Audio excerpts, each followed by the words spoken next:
You know that moment when you realize the people you've welcomed into your life see you as nothing more than a convenience? I'm standing in my own bedroom, the bedroom I've occupied for 37 years, and my daughter-in-law is telling me I need to move into the basement.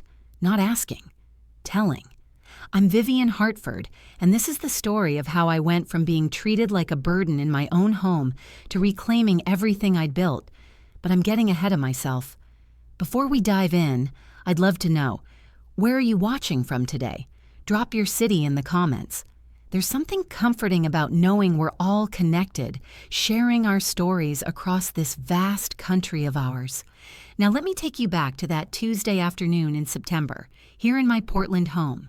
The maple trees outside were just beginning to turn, splashing the neighborhood with gold and crimson. I was folding laundry, my laundry, in my bedroom, when Cassandra swept in without knocking. "Vivian, we need to talk," she announced, not bothering with pleasantries. My son Michael trailed behind her, avoiding my eyes. That should have been my first clue. "Richard's parents are coming for Thanksgiving, and they'll need to stay through Christmas," Cassandra continued, already opening my closet and assessing my belongings with the cool efficiency of an auctioneer. "They can't do stairs anymore, so we'll need this room. The basement has that nice daybed, and you're still mobile enough to handle the steps." Still mobile enough? I'm 68 years old, not ancient. I swim 3 times a week at the community center. I volunteer at the library. I have a better social life than most people half my age. "This is my room," I said quietly, my hand still clutching one of my silk blouses. "This is my house." Cassandra's laugh was sharp, dismissive. "Technically, yes, but Michael and I have been paying the utilities and maintenance for 3 years now. We've essentially been supporting you. The least you can do is be flexible when we have actual guests coming." Actual guests? As if I were something less than that. As if I were a tenant who'd overstayed her welcome in the home I'd purchased with my late husband 42 years ago. Michael finally spoke up, his voice weak. "Mom, it's just for a couple of months. Cassandra's parents really can't manage stairs. You understand, right?" I looked at my son, my only child, the boy I'd raised alone after his father died when he was 12. The young man I'd put through college by working double shifts at the hospital where I'd been a nurse supervisor. The groom whose wedding I'd paid for when he'd temporarily run into financial trouble. The father who'd moved into my home 5 years ago when he'd lost his job, promising it would only be until he got back on his feet. I looked at him, and I saw a stranger. "When do you need me out?" I asked. "This weekend would be ideal," Cassandra said, already texting on her phone. "Richard's parents are arriving Monday, and I'll need time to redecorate. This wallpaper is so dated." That wallpaper had been chosen by my husband. We'd hung it together during a rare weekend off, laughing as we got more paste on ourselves than the walls. I spent that evening packing my belongings in a daze. 42 years of memories compressed into boxes and suitcases. My wedding photo with James, the baby book documenting Michael's first steps, first words, first day of school, the nursing award I'd received after 35 years of service, all of it relegated to the basement like forgotten storage. The basement wasn't terrible, I'll give them that. Michael had finished it years ago, before Cassandra, before his priorities shifted. There was decent carpet, adequate lighting, and yes, a daybed pushed against the far wall. But it smelled of mildew and old cardboard, and the single small window sat at ground level, offering me a view of feet passing by on the sidewalk. This was my home, the home where I'd raised my son, the home I'd fought to keep during the lean years, the home where my husband and I had dreamed of growing old together before cancer stole him away at 47. Saturday morning, Michael helped me carry boxes down the narrow stairs. He wouldn't meet my eyes. Cassandra supervised from the top step, offering helpful suggestions about space optimization. When we finished, she immediately headed to what had been my bedroom. I could hear her on the phone, scheduling painters. "Mom," Michael started, pausing at the basement door. "I'm sorry it has to be this way, but..." "But what?" I interrupted, finally finding my voice. But your wife's comfort matters more than your mother's dignity? But I'm supposed to be grateful you're allowing me to stay in my own house? That's not fair. We've been helping you financially. Helping me?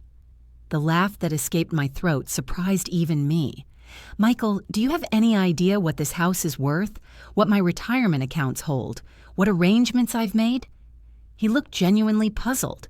Of course he did. He'd never asked.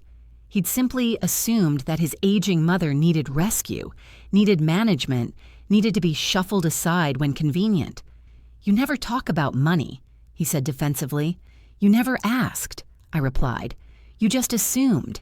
You assumed I was a burden. You assumed this house was somehow yours to reorganize. You assumed wrong. I closed the basement door before he could respond. My hands were shaking, not from weakness but from rage, pure, clarifying rage. That night, alone in the basement with my boxes, I made myself a cup of tea and did something I hadn't done in years. I opened my safe deposit box records. I reviewed my investment portfolio. I examined the property deeds I'd kept locked away since James died. Most people saw me as simply Vivian Hartford, retired nurse, widow, grandmother to Michael and Cassandra's 2 children, but I was also Vivian Hartford, daughter of a shrewd real estate investor who'd taught me everything he knew. Vivian Hartford, who'd taken the life insurance money from James's death and through tears and determination turned it into something substantial. Vivian Hartford, who owned not just this house, but the downtown penthouse property that Michael and Cassandra had oohed and awed over during a charity event last year, never knowing who held the deed. I smiled for the first time in days. They wanted me out of the way? They'd get their wish, just not in the way they imagined. Sunday afternoon, I drove to the Cascade Tower downtown, 23 stories of glass and steel overlooking the Willamette River. James and I had purchased the penthouse unit as an investment 30 years ago, when the building was first constructed. We'd planned to retire there someday, to simplify our lives and enjoy the city views. After he died, I couldn't bear to sell it. Instead, I'd kept it, renting it out to carefully vetted tenants, using the income to supplement my retirement and, ironically, to help Michael during his various financial crises. The current tenant's lease had expired last month, and I'd been interviewing new prospects. But as I rode the elevator to the 23rd floor, a different plan crystallized. The penthouse was exactly as I remembered. Floor-to-ceiling windows framing Mount Hood in the distance, gleaming hardwood floors, a chef's kitchen with marble countertops, 2 bedrooms, 2.5 baths, and a wraparound balcony that caught both sunrise and sunset. Nearly 2,000 square feet of luxury that I owned outright. I walked through each room slowly, my footsteps echoing in the empty space. In the master bedroom, I stood at the window and looked down at the city below. Somewhere out there was my house, my original house, where I was currently relegated to the basement while my son and daughter-in-law played lord and lady of the manor. The irony was exquisite. Just last Christmas, at the charity gala where Michael worked as an accountant for one of the sponsors, Cassandra had dragged us all to view this very building. She'd pressed her face against the lobby windows like a child at a candy store, going on and on about how someday they'd own a place like this, how it represented real success. Michael had laughed it off, saying they were years away from that level. Cassandra had pouted, shooting me a look that suggested I was somehow part of what held them back. If only they knew, if only they'd bothered to ask about my life, my finances, my plans. But they'd never been interested in who I was beyond mom and grandma, the supporting character in their life story, useful for babysitting and convenient to blame for their own shortcomings. I pulled out my phone and called my property manager, Gerald Chen. We'd worked together for 15 years, and I trusted him implicitly. Gerald, it's Vivian Hartford, the Cascade Tower, penthouse. I'm taking it off the rental market. I'll be moving in myself. There was a pause. Is everything all right, Mrs. Hartford? Everything is about to be perfect, I assured him. I'll need the utilities transferred to my name by tomorrow, and I'll need recommendations for movers who can work quickly and discreetly. Of course. When are you thinking? This week, Wednesday at the latest. Another pause. That's quite sudden. Gerald, I'm 68 years old and have been sleeping in a basement for the last 2 nights. Sudden is exactly what's called for. He chuckled. Understood. I'll send you a list of movers within the hour. And Mrs. Hartford? Welcome home. Welcome home. Yes, this would be home now. My real home. The one I'd earned, the one I'd paid for, the one that no ungrateful child could take from me. The movers arrived at 6:30 Wednesday morning. I'd chosen that time deliberately. Michael left for work at 6:45, and Cassandra didn't emerge from the master bedroom before 9:30 on her best days. I'd been awake since 4, my belongings already organized and labeled with the efficiency of someone who'd spent decades managing hospital wards. Everything goes, I told the crew chief quietly, gesturing to my boxes in the basement. And please, discretion is important. He nodded knowingly. He'd probably seen this scenario before. Seniors being shuffled around by their children, finally reclaiming their independence. The crew moved with practiced efficiency, carrying my life up those basement stairs and into the truck parked discreetly down the block. I was supervising the loading of my grandmother's antique dresser when Michael appeared at the top of the basement stairs, coffee mug in hand, still in his pajamas. Mom, what's going on? Why are there movers here? I climbed the stairs to meet him at eye level. I'm moving out. His face went through several expressions, confusion, disbelief, then something that might have been panic. Moving out? What are you talking about? Where would you go? That's not really your concern anymore, is it? Cassandra appeared behind him, her silk robe fluttering. What's all this noise? Vivian, what are you doing? I'm leaving, I said simply. You needed my room, so I'm making it permanently available. But you can't just leave, Michael stammered. This is your house. We were just moving you temporarily. No, I interrupted firmly. You were putting me in the basement indefinitely because it was convenient for you. You made me feel like a burden in my own home, so I'm relieving you of that burden. Cassandra's expression shifted from confusion to something harder. Where exactly do you think you're going? Do you even have the resources to rent somewhere decent? Michael and I have been supporting me? I couldn't help but laugh. Cassandra, you've been living in my house, rent-free, for 5 years. The utilities you've been paying don't begin to cover market rent for a 4-bedroom home in this neighborhood. But let's not argue about math. The crew chief appeared at my elbow. Mrs. Hartford, we're loaded up. Ready when you are.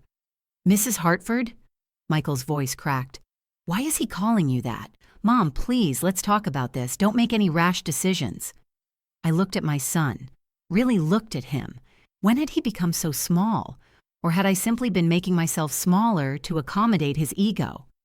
Michael, I've spent 3 days in a basement considering my decisions. There's nothing rash about this. I'm choosing to live somewhere I'm wanted and respected. Somewhere I'm not just convenient or in the way. But Mom, we need you. Who'll watch the kids when...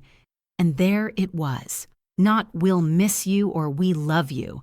Just who'll watch the kids. You'll figure it out, I said, following the movers toward the door. You're both resourceful adults. You'll manage. Behind me, I heard Cassandra hiss to Michael. Let her go. She'll be back in a week when reality hits. I smiled. Reality was about to hit, all right. Just not the person she expected. The penthouse felt like breathing after being underwater. I stood on the balcony that first afternoon, watching the city wake up below me, and felt something I hadn't experienced in years. Peace. Pure, uncomplicated peace. My furniture looked magnificent in the space.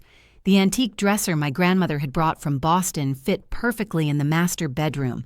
My reading chair, the one James had given me for our 20th anniversary, sat by the window where the light would be perfect for my books. Even my plants, rescued from various corners of the basement, seemed to straighten up in the abundant natural light.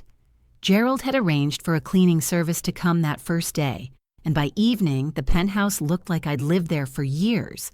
I made myself dinner in the gorgeous kitchen, just a simple pasta, but cooking it felt ceremonial somehow. I ate on the balcony, watching the sun set over the West Hills, painting the sky in shades of orange and gold. My phone had been ringing all day. Michael had called 17 times, Cassandra 6. I'd ignored them all, let them wonder, let them worry, let them feel a fraction of the uncertainty they'd caused me. Finally, around 8 o'clock, I answered. "Mom, thank God, where are you? Are you safe?" "I'm perfectly safe, Michael. I'm in my home." "Your home?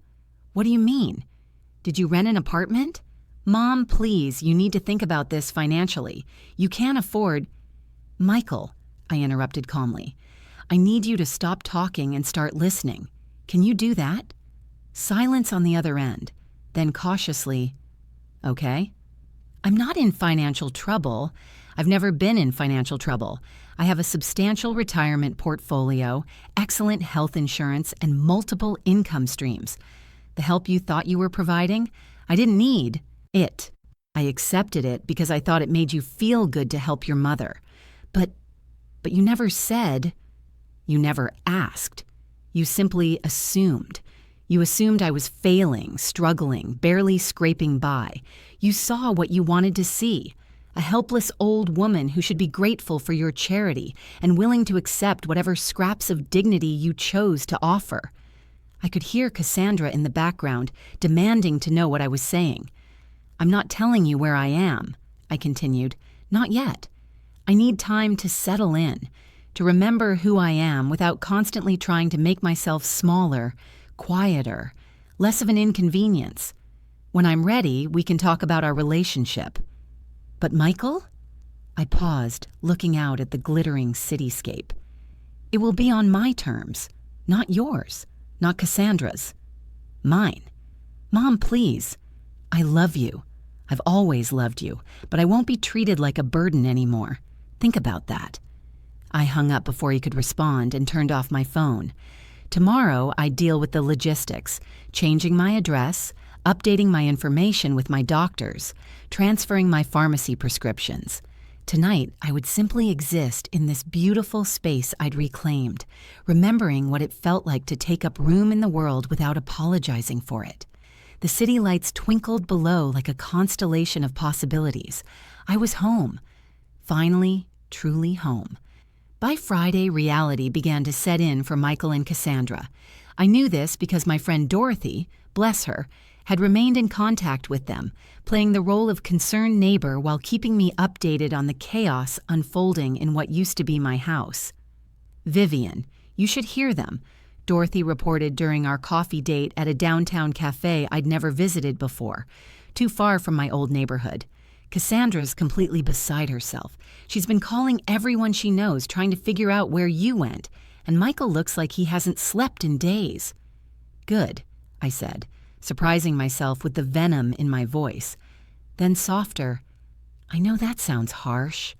Honey, it sounds like justice." Dorothy squeezed my hand. "What they did was unconscionable. Moving you to the basement like you were storage furniture. I'd known Dorothy for 30 years. We'd worked together at the hospital, survived countless double shifts and impossible cases. She was one of the few people who knew the full story of my finances, my properties, my carefully constructed life. There's more," Dorothy continued, lowering her voice conspiratorially. "Apparently, Cassandra's parents arrived Monday as planned, and according to my source, she meant her daughter, who was friends with a neighbor. Richard's mother took one look at your old room and declared it completely unacceptable." I raised my eyebrows. "Unacceptable?" "The wallpaper Cassandra was so eager to remove. Turns out Richard's mother is extremely allergic to the paint fumes from the new color they chose. She lasted one night before demanding they book her a hotel. She's apparently quite angry they didn't prepare better." I couldn't help it. I laughed. A real, genuine laugh that drew looks from other cafe patrons. So they displaced me for nothing. It gets better. The hotel is costing them about $200 a night for 2 months. And you know they don't have that kind of cushion in their budget. I did know.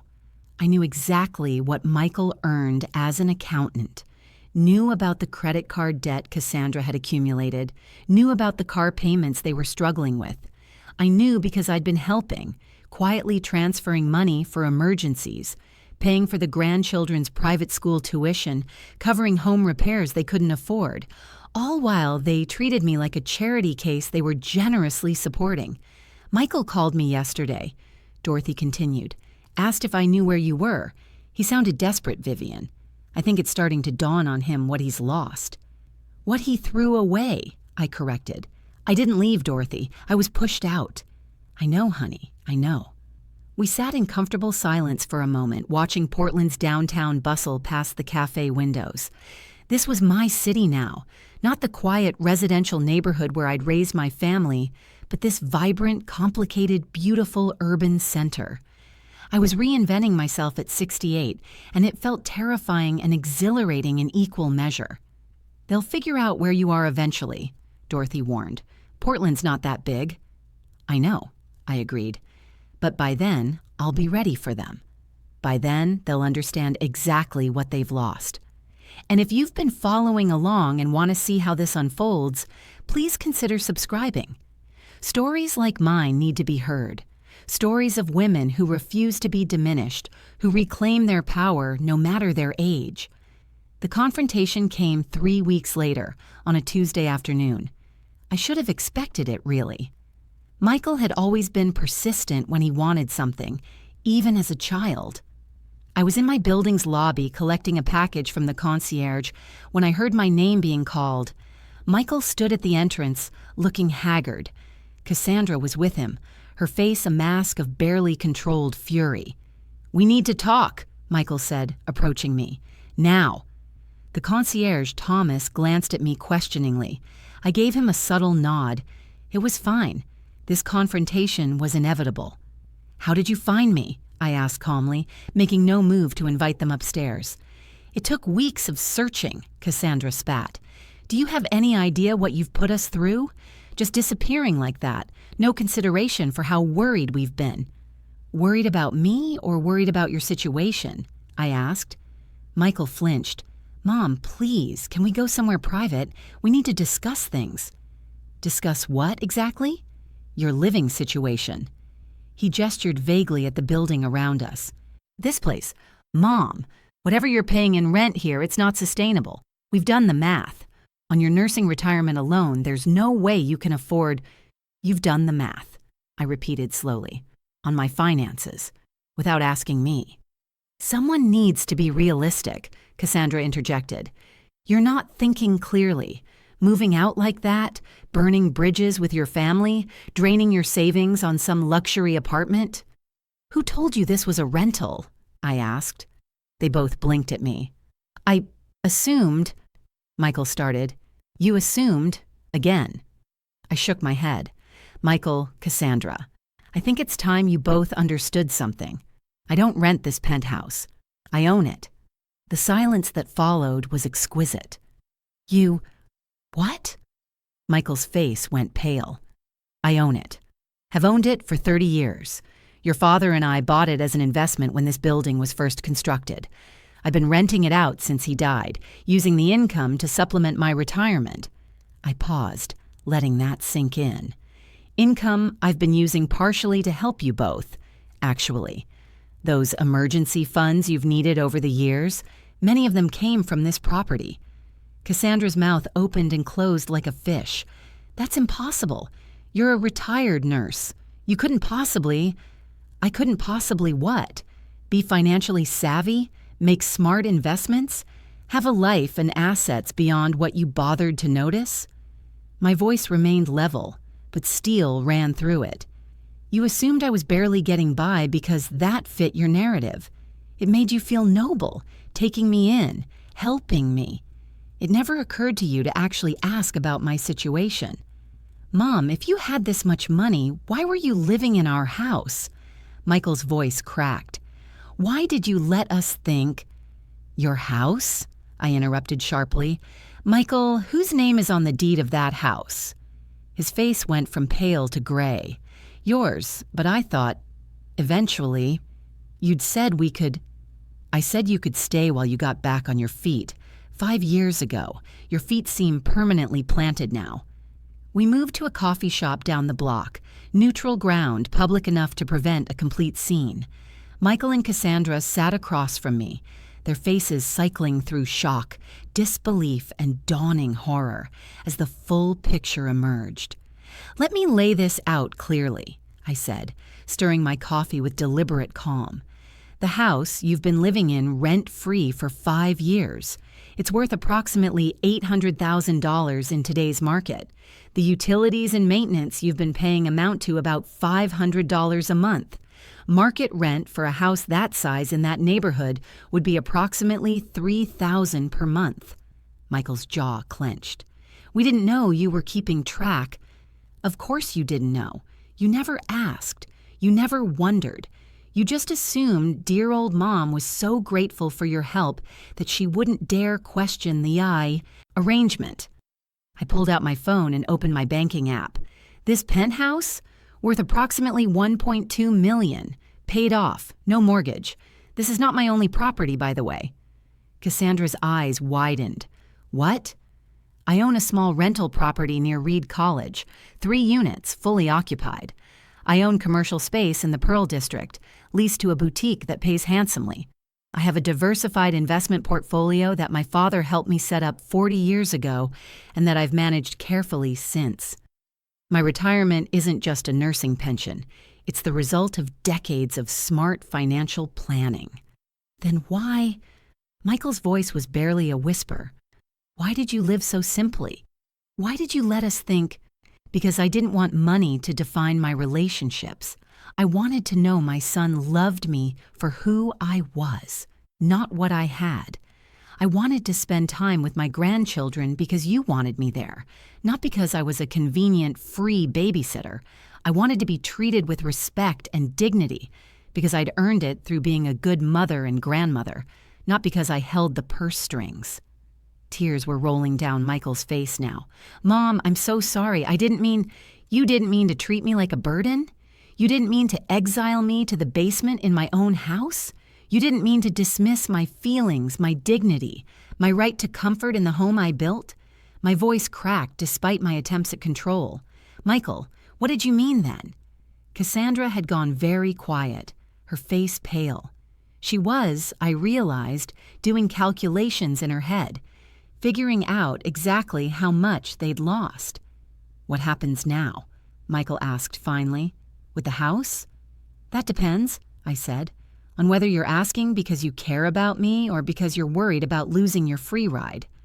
"That's not fair." "Fair?" I set my coffee down carefully. "Let me tell you about fair, Michael. Fair would have been asking me what I wanted before deciding to move me to the basement. Fair would have been considering my feelings before treating me like furniture to be rearranged. Fair would have been respecting me enough to have an honest conversation about finances, expectations, and our living arrangement. We want to make this right," Michael said desperately. "Please, Mom, tell us how to make this right." I looked at my son, really looked at him, for the first time since this began. I saw the boy who'd held my hand at his father's funeral, trying to be brave. I saw the young man who'd called me first when he got accepted to college, his voice bright with excitement. I saw the father who'd wept with joy when his first child was born. But I also saw the man who'd let his wife dictate how his mother should be treated, who'd stood by while I was relegated to the basement, who'd prioritized appearances and comfort over love and respect. "Here's what's going to happen," I said finally. "You and Cassandra have 60 days to find new accommodations. I'm putting the house on the market." Cassandra gasped. "You can't." "I absolutely can. It's my house. It's always been my house. The only reason I haven't sold it before now is because I thought we were building something as a family. I was wrong. Mom, please, we have the kids to think about, their schools, their friends. You should have thought about that before treating their grandmother like an inconvenience."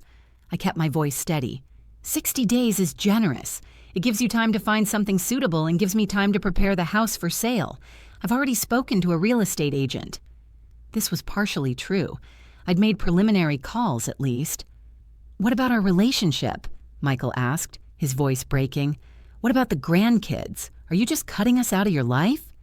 And there it was, the question I'd been wrestling with for 3 weeks, alone in my beautiful penthouse, watching the city lights and wondering if I was doing the right thing. "I don't want to cut you out," I admitted, my own voice softening. "Michael, you're my son. Those children are my grandchildren. I love you all. But love doesn't mean accepting mistreatment. It doesn't mean making myself small so you can feel big. It doesn't mean pretending everything is fine when it's not." "So what do you want?" Cassandra asked, her voice tight. "I want honesty. I want respect. I want to be treated like a person with agency and dignity, not like a problem to be managed." I leaned forward. "And I want an apology that means something.